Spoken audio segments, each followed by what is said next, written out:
Good morning student. आज हम बात करेंगे फिजिकल में भार नियंत्रण हेतु भोजन करना, स्वस्थ भार, डाइटिंग या अल्पाहार के खतरे खाद। मान लो ये क्या टॉपिक है, क्योंकि अपना लेसन जो चल रहा था वो हमारा डाइट बैलेंस पे चल रहा था कि जो हमारा शरीर है उसको कैसा पोषक मतलब कैसी न्यूट्रिशन चाहिए स्पोर्ट्स में या दैनिक जीवन में। तो उसी में ये टॉपिक है कि बोर्ड मास निकालना, बोर्ड मास इंडक्ट करना, कि कैसे बोर्ड मास निकाला जाता है। BMI आपने सुना होगा, फॉर्मूला क्या होता है, कितना होना चाहिए बोर्ड मास, क्या क्या हमें खाना चाहिए। इसी लेसन में हम डिस्कशन कर रहे हैं कि हमें प्रोटीन्स, विटामिन्स, इनके बारे में हमने पीछे पढ़ा है, कार्बोहाइड्रेट्स के बारे में, वसा के बारे में। ये छोटी छोटी कॉमन चीज़ें हैं जो आप डेली लाइफ में यूज़ करते हैं, वही इसमें बताए गए हैं और उसी को हम थोड़ा सा डिटेल में चर्चा कर रहे हैं। इसमें सबसे पहले है वजन नियंत्रण हेतु भोजन करना, क्योंकि जब तक हमारे जो डाइट है, बैलेंस है, डाइट अगर सही है तो हमारा जो वेट है वो कंट्रोल रहेगा। अगर हमारे जो डाइट है वो कंट्रोल में नहीं है तो हमारा मोटापा हो जाएगा, हमें बीमारियों के शिकार हो जाएंगे। ऐसी ऐसी चीज़ों का हमें सामना करना पड़ सकता है। इसमें ये लिखा है यदि एक व्यक्ति का भार अधिक है तो आवश्यक हो जाता है कि उसका वजन कम करने के लिए, ताकि स्वस्थ रह सके। यही मैं आपको बता रहा हूँ, ताकि वो स्वस्थ रह सके उसके लिए क्या क्या डाइट होती है। इसमें बता रखा कि राष्ट्रीय स्वास्थ्य संस्थान के अनुसार एक स्वस्थ वजन वह है जो 19 तथा 25 BMI के बीच हो। अगर BMI 25 और 29 के बीच हो तो अधिक भार वाला माना जाता है। यदि BMI 30 से अधिक हो तो व्यक्ति के स्थूल माना जाता है। इसमें क्या है कि मैं बता दूंगा आपको, इसमें आगे इसको डिवाइड कर देते हैं। BMI का निकालने का फार्मूला होता है, उसमें वो आपको अल्प भार, सामान्य भार, जैसे ये दे रखा है इधर, अधिक भार, मोटापा वर्ग, इसको आगे कंडीशन में डिवाइड कर देते हैं। इसमें क्या है, इसमें निम्नलिखित कदम वजन नियंत्रण तथा लगातार वजन कम करने में सहायक। क्या क्या चीज़ सहायक होती है, मान लो कैसे हम अपने वजन को कंट्रोल कर सकते हैं। आहार में कैलोरीज की मात्रा कम करना, वसा कंट्रोल करना, तले हुए भोजन पदार्थ को, सब कॉमन चीज़ें हैं, सिर्फ इसको मॉडिफाई करके लिखा गया है और कुछ भी नहीं है। एक बार आप पढ़ोगे तो आपके दिमाग में सेट होते जाएंगे पॉइंट। फलों, सब्जियां, साबुन, अनाज, सबका जो मेल है उसको मेंटेन करना, सिस्टमेटिक ढंग से खाना। तो ये सब चीज़ें क्या आती हैं, हमारे भोजन में आती हैं। जो चीज़ें वो हमारे वेट को, हमारे शरीर को, हमारी बॉडी को कंट्रोल करती है। मान लो जो चीज़ ज़्यादा मीठी है उस पर कंट्रोल करना। इसमें लिखा अधिक चीनी युक्त भोजन न खाएं, ज़्यादा मीठा क्योंकि शरीर के लिए हानिकारक होता है।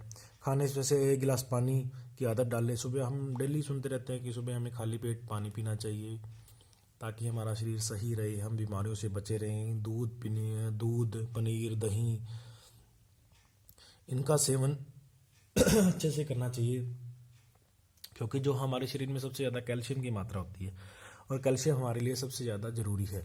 अगर कैल्शियम है तो हमारी हड्डियाँ मजबूत रहेंगी, हमारे दांत मजबूत रहेंगे। चॉकलेट, अखरोट आदि से दूर रहें। ये नहीं कि आप खाएं ना, इसका मीनिंग ये नहीं है कि हमें इन चीज़ों से परहेज ही कर दें। खाएं एक लिमिटेड क्वांटिटी में, मतलब एक लिमिट में खाना चाहिए हमें।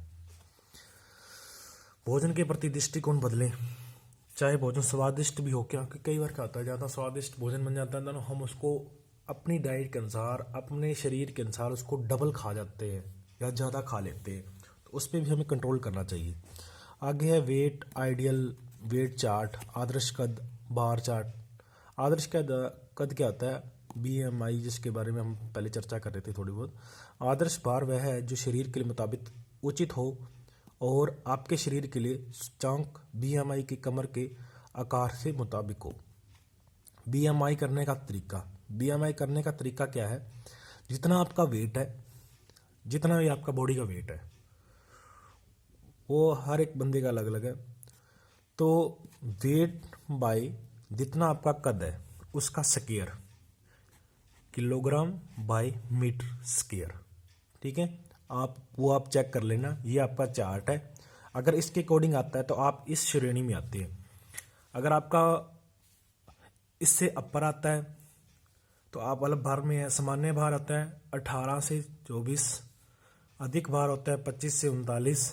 फिर आप जब वैसे तो 26-27 से आप टपते हो ना, तो आप मोटापे वर्ग में आना शुरू हो जाते हो 30 से बाद में।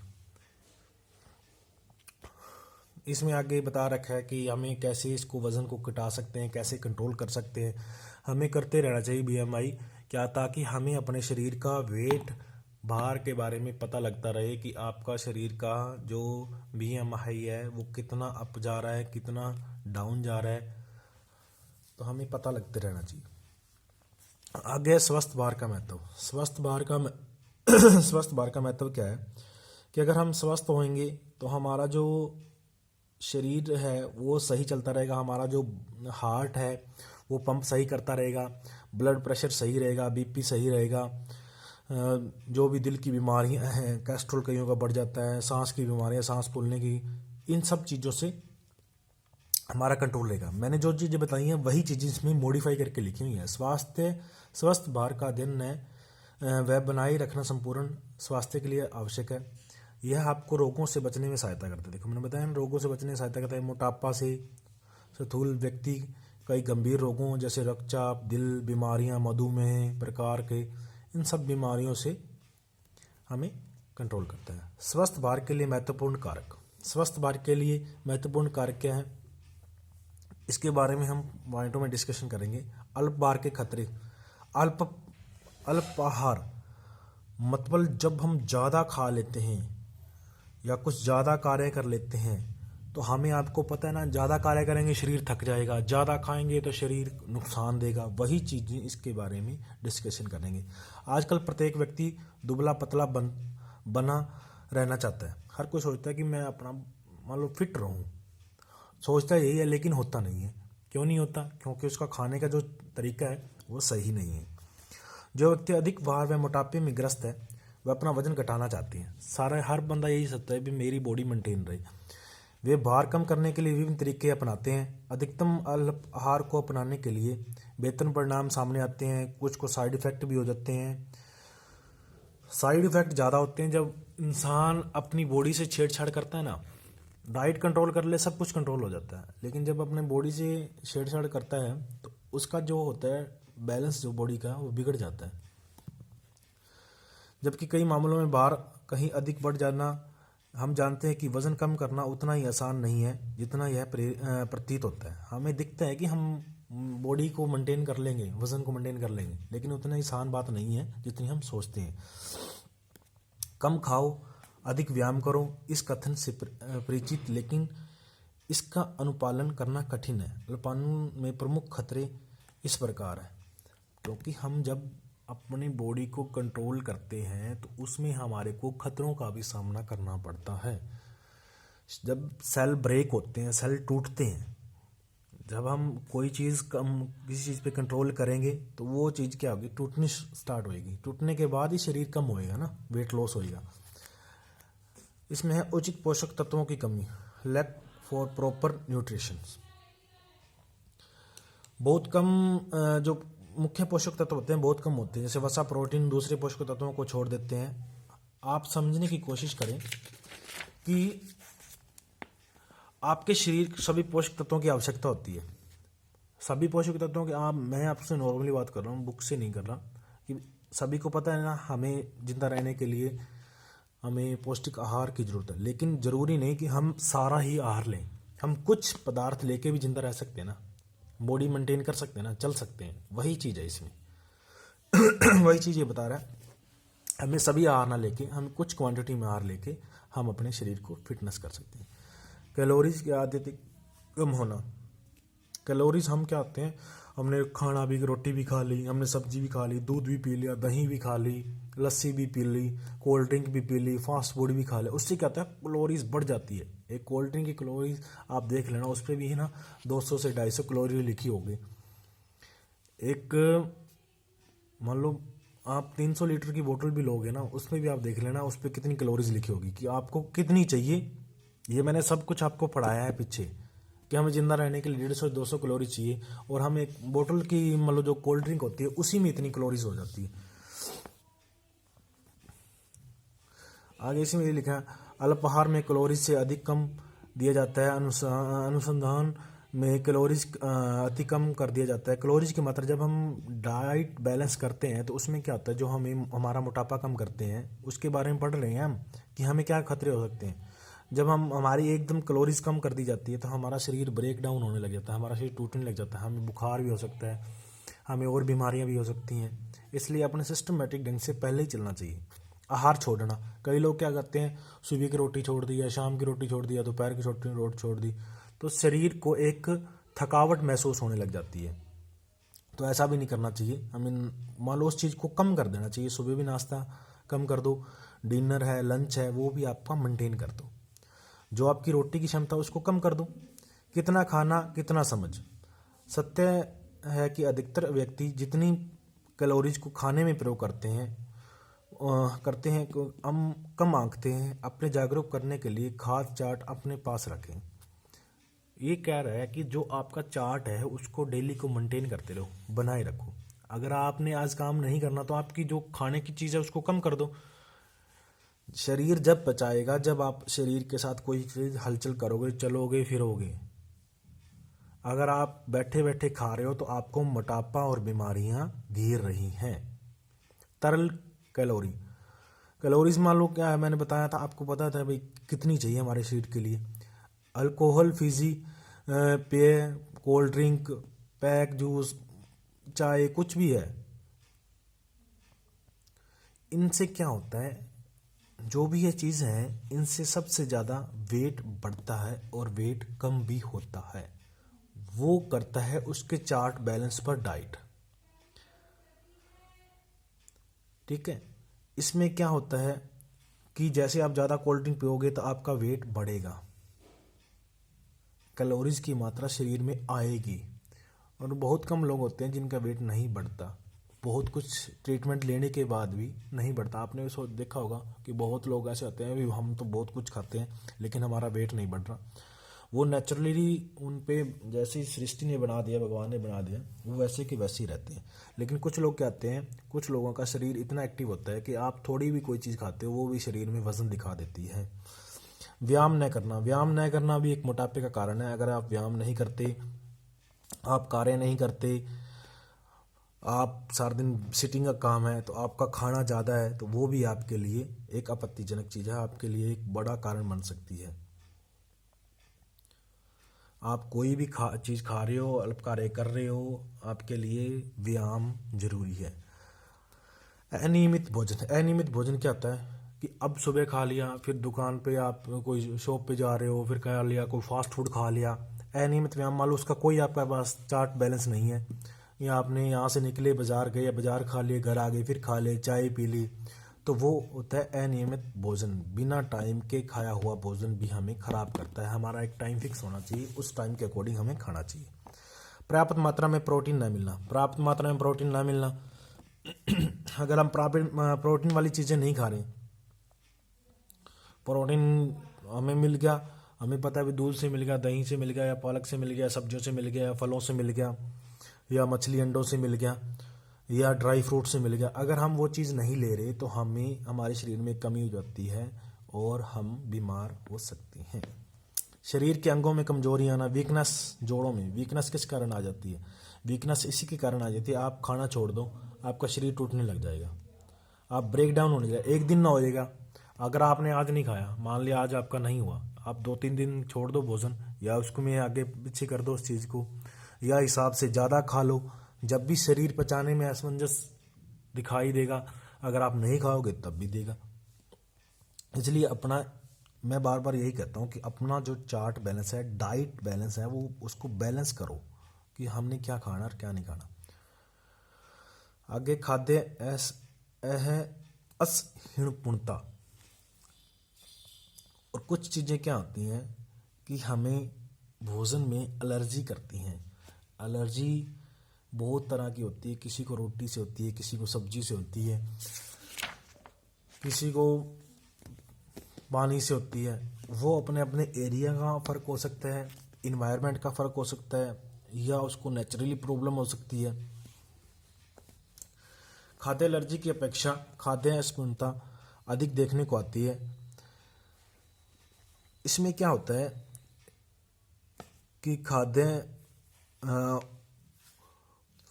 फूड जो जो भी हम खाते हैं, एंजाइम जो हमारे शरीर में वर्क करते हैं, जो भी हमारे शरीर में जीवाणु कीटाणु जो वर्क करते हैं, उनका सही बैलेंस ना हो पाना, वो पैरेलल नहीं चलते, जिसके कारण क्या होता है, शरीर को बीमारियों का सामना करना पड़ता है। बीमारियां मतलब किसी को नाक से पानी बहना एलर्जी होगी, किसी को स्किन की एलर्जी हो जाती है, क्योंकि जो चीज़ वो खा रहा है वो इसको सूटेबल नहीं है, वो इसको जचती नहीं है। मैं मान लो इसको आपको कॉमन चीज़ों में बता रहा हूँ।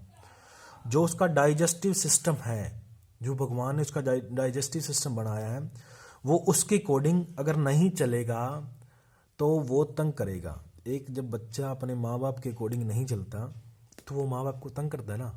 वही चीज़ बता रहा हूँ कि जब हमारा शरीर है, जब हम उसके अनुसार नहीं चलेंगे, हमारे को पता है कि हमारा जो हाथ है, जो हमारी उंगली है, ये यहाँ तक बैंड हो सकती है, ठीक है। जब हम इसके अकॉर्डिंग नहीं चलेंगे तो ये हमारे, अगर इसको हम ऐसे ज़्यादा पुश करेंगे तो ये हमारे को तंग करेगी। उसी तरह ही शरीर में अगर शरीर के अनुसार खाया हुआ भोजन जो शरीर पचा सकता है, उसके अकॉर्डिंग हम नहीं चलेंगे तो वो हमारे शरीर को तंग करेगा, हमारे शरीर को खराब करेगा। स्लैक्स रोग, भोजन में उपस्थिति जैविक केमिकल्स, रसायन, बीमारियां, आहार संबंधी दुष्कर भोजन ग्रहण करने वाले जीवन शैली, परिष्कृत भोजन में अधिक ग्राह्य दर, ये सब थोड़े वर्ड ऊट पटांग से हैं, लेकिन आप इनको अपनी लैंग्वेज में लिख सकते हैं। आहार में फाइबर की कमी, पेट दर्द, डायरिया। लक्षण क्या हो सकते हैं? मान लो मैंने बताया ना, मान लो अगर जो चीज़ शरीर को सही सूटेबल नहीं रहेगी, डायरिया आपको पता है क्या होता है, सिर दर्द आपको कॉमन चीज़ बता है। ये जो वर्ड लिख रहे कुछ कॉमन लिख रहे कैसे गैस एसिडिटी बन जाती है। एसिडिटी, अब गैस ऐठन बोल दूँ आपको तो आपको समझ नहीं आएगा। अब आपको मैं एसिडिटी बोल दूँ आपको मिनट में समझ आ जाएगा। सिम्टम इसके बता रखे हैं, उल्टी आना, सीने में जलन होना, क्योंकि जो चीज़ हमारे को पचे ही नहीं गई, जब चीज़ की उस चीज़ की हमारे शरीर में रिएक्शन नहीं होगी तो वो क्या करेगी, वो घुल के हमारे बाहर की तरफ आएगी। क्योंकि जो चीज़ पचती है वो शरीर के नीचे बैठती है, और जो चीज़ नहीं पचती वो शरीर के ऊपर आती है, वॉमिटिंग द्वारा, किसी चीज़ के द्वारा। आगे इंटॉलरेंस के बारे में पढ़ेंगे, मैनेजमेंट ऑफ असहिष्णुता प्रबंधन के बारे में। इसमें हमें क्या क्या बदलाव करने चाहिए, किससे परामर्श लेना चाहिए, मतलब हमें डॉक्टर से पूछना चाहिए, नहीं पूछना चाहिए, भी हम कैसे इस चीज़ों को मेंटेन कर सकते हैं। कि हमारा मोटापा बढ़ रहा है तो हमें क्या करना चाहिए, अगर हमारा भोजन सही हमारे से पच नहीं रहा तो उसके लिए हमें क्या करना चाहिए, हमें कैसा भोजन खाना चाहिए, इस चीज़ के बारे में हम इसमें डिस्कशन करेंगे। मैनेजमेंट मतलब जो होता है, जो हमारे शरीर को चलाता है, या हमें किसी से मैनेजमेंट लेनी चाहिए, किसी के द्वारा सीखना चाहिए, किसी से पूछना चाहिए। इसमें बता रखा है कई बार इसका प्रबंधन बिना किसी विशेषज्ञ की सहायता से किया जा सकता है। हम खुद भी अपना मैनेजमेंट कर सकते हैं। यदि आप जानना चाहते हैं कि असमर्थ है कि कोई आपका आहार के लिए समस्या उत्पन्न कर रहा है तो आपको विशेषज्ञ से परामर्श लेना, ये बता रखा है इसने भी। आप किसी डॉक्टर से, विशेषज्ञ मतलब इस अक्षर का मीनिंग क्या होता है, विशेषज्ञ मतलब या तो उस डाइट, जो प्रॉपर डाइट बैलेंस के बारे में जानता है, या तो उससे परामर्श लें, या आप एक अच्छे डॉक्टर से, या एक आप अच्छे फिजिकल फिटनेस से, उनसे आप अपना परामर्श ले सकते हैं। खाद्य असहिष्णुता प्रबंधन के फैक्टोल, लैक्टोज, लैक्टिक एसिड, ये जो शरीर में लैक्टिक एसिड होती हैं, लार ग्रंथि होती हैं, इनका मान लो सबका अलग अलग भोजन के साथ सिस्टम होता है। अगर ये नहीं है शरीर में तो मान लो आप, अगर एसिड नहीं है शरीर में तो आप भोजन आपको नहीं पचेगा। उसी के बारे में हम चर्चा कर रहे हैं। खाद्य मिथक, मैथ्स इसमें क्या है कि केवल भारत में अपितु विश्व के प्रचलित खाना चाहिए, जब कब खाना चाहिए, कितनी बार खाना चाहिए, कैसे खाना चाहिए, क्या सिस्टम है, इसके बारे में हम निम्नलिखित प्रकार से करेंगे। सबसे पहले नंबर 1 पढ़ते हैं। कार्बोहाइड्रेट्स आपको मोटापा करता है। कार्बोहाइड्रेट्स ऊर्जा का वह स्रोत है। कार्बोहाइड्रेट से अधिक मात्रा में मोटा आने में जिम्मेदार नहीं है। वास्तव में अत्यधिक कार्बोहाइड्रेट आपको मोटा बनाता है, वास्तव में आपको बनाता है। अगर हम कोई भी चीज़ आप दिमाग में बिठा लो, डाइट से शरीर से ज़्यादा लेंगे, जब हम पता है हम शरीर बता देता है, जब हम कोई चीज़ खाते हैं ना तो शरीर के अंदर से सिग्नल आने शुरू हो जाते हैं कि आप बस करो भाई, ज़्यादा हो गया आज। अंडे खाने से कोलेस्ट्रॉल स्तर वृद्धि होती है तथा यह शरीर के लिए हानिकारक है। एक लिमिट में चीज़ कोई हानिकारक नहीं है, लेकिन प्रतिदिन खाना उस चीज़ को हानिकारक है, यही इसने बता रखा है। भोजन में माइक्रोवेव ये पकाने से पोषक तत्व नष्ट हो जाते हैं। माइक्रोवेव जो हम माइक्रो ओवन यूज करते हैं रसोई में, अत्यधिक पकाने से पोषक तत्व नष्ट हो जाते हैं, चाहे वह बर्नर पर बनाया जाए। अगर मान लो हम सीधा गैस पे पकाते हैं तो उसमें भी नष्ट हो जाते हैं, लेकिन जो आग होती है उसमें इतने, क्योंकि जो ये गैस होती है इसमें केमिकल से गैस तैयार की जाती है, और जो आग होती है वो नेचुरली होती है, उस पर नष्ट नहीं होते। इसलिए जो पहले के लोग थे वो ज़्यादा हष्ट पुष्ट थे, उनमें ज़्यादा मजबूती हुआ करती थी शरीर में, जो आज हमारे में नहीं है। कम वसा वाले भोजन, संपूर्ण व्याप्त भोजन की तुलना, कैल्शियम की मात्रा कम होना, कैल्शियम की मात्रा कम हो जाती है शरीर में, वो भी हमारे को तंग करती है। शाकाहारी हष्ट पुष्ट नहीं हो सकते। शाकाहारी हष्ट पुष्ट हो सकते हैं, जरूरी नहीं कि मांसाहारी हष्ट पुष्ट होंगे, शाकाहारी भी हो सकते हैं। स्वस्थ भोजन महंगा होता है। स्वस्थ, ये आपका कथन गलत है। स्वस्थ भोजन ये नहीं कि महंगा होता है। डिब्बेबंद भोजन, भंडारी पैक किए गए बेमौसम वाले भोजन महंगे होते हैं, जबकि स्थानीय मौसमी भोजन सस्ता होता है, आसानी से उपलब्ध। बिल्कुल कॉमन चीज़ें आप दिमाग से पढ़ोगे ना, 10 मिनट लगा दो इस लेसन पे तो आपका लेसन कंप्लीट है, आपको कोई भी डाउट नहीं। अगर उसके बाद ही आपको कोई डाउट रहता है तो मैं आपका वो डाउट हल करूँगा। सिर्फ अधिक मारयुक्त व्यक्ति ही व्यायाम करने के लिए आवश्यकता होती है। ये मान लो जिसमें ज़्यादा मोटापा है या कोई बीमार है मानसिक रूप से, शारीरिक रूप से, वही व्यायाम कर सकता नहीं। हर पर्सन को व्यायाम करना, हर बंदे को व्यायाम करना जरूरी है, ताकि उसका जो वजन है वो मेंटेन रहे और वो स्वस्थ रहे। भोजन में नमक मिलाने का अर्थ है कि भोजन में सोडियम मिलाना स्वास्थ्य के लिए हानिकारक नहीं। ज़्यादा मात्रा में नमक का यूज़ करना सेहत के लिए, हड्डियों के लिए हानिकारक है। लेकिन अगर हम नमक नहीं यूज करते तो हमें घेंघा रोग हो सकता है। हम जो ये अकड़न रोग होता है, जो हाथ अकड़ जाते हैं या टेढ़े हो जाते हैं, तो ये चीज़ें नमक के कारण हो सकती है अगर हम नमक नहीं खाते तो। संतुलन वसा में कोलेस्ट्रॉल को बढ़ाती है, जैसे कि तला हुआ भोजन हमें अत्यधिक वास्तुयुक्त होता है। तला हुआ भोजन हमें खराब करता है। चाय ज़्यादा पी हमारी खराब करती है, टॉक्सिन को बढ़ाती है। देर रात तक भोजन अधिक मोटापा बढ़ाता है। धीमा चायापन वजन कम करता है। मान लो जो हम चीज़ पचा के खाएंगे, धीरे धीरे खाएंगे, वो हमें हमारी ऑटोमेटिक हम सही रहेंगे, पतले रहेंगे। तो ये था बेटा आपका सेकंड लेसन। मैंने इसमें से आपको फर्स्ट लेसन करा दिया, सेकंड करा दिया और थर्ड करा दिया। ठीक है, 3 लेसन हो गए आपके, फर्स्ट, सेकंड और थर्ड।